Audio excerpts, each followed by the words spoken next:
This video is in response to a large number of people that have contacted this firm, having been told that the reason their diesel particulate filter or DPF requires replacement or their vehicle engine is failed is because of their driving style.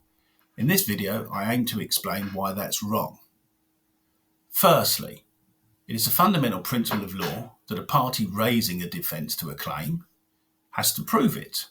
So in this instance, it's the responsibility of the car dealer or the finance company to supply you with evidence that proves there's a causal link between the manner in which you've driven the vehicle and the problem it now suffers. If they haven't done that, they should do. Secondly, it is not possible for the manner in which you drive the vehicle to affect the regeneration of the DPF, and that's simply because DPF regeneration happens automatically. A sensor monitors the level of soot inside the DPF, and when it reaches a certain level, the regeneration process is triggered.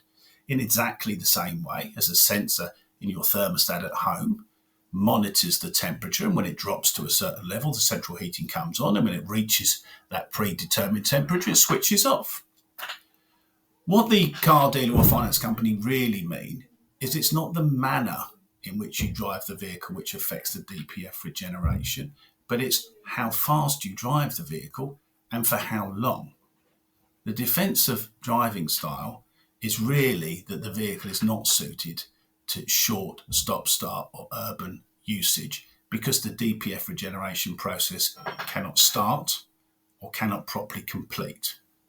Third, finance companies and car dealers will tell you that all the information you needed about the usage of this vehicle and DPF regeneration is contained in the handbook or online, and simple research will have revealed what you can and can't do.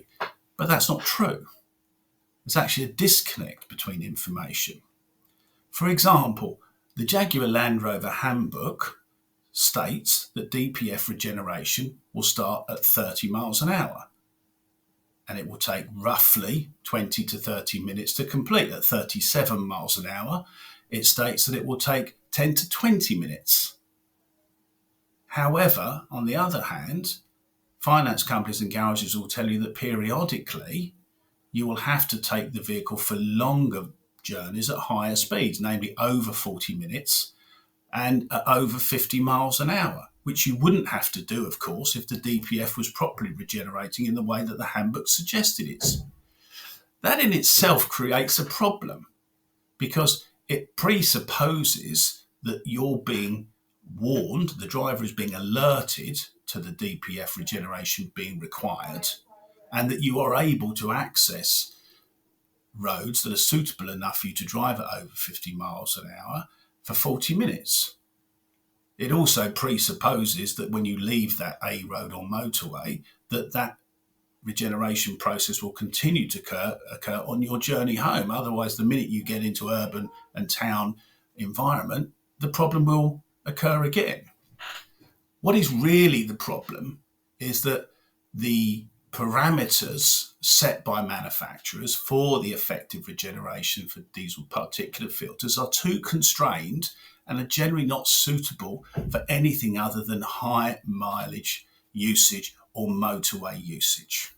I hope this video has been useful. If you have any further questions, you can give us a call on 0333 700 7676 or visit us on stormcatcher.co.uk.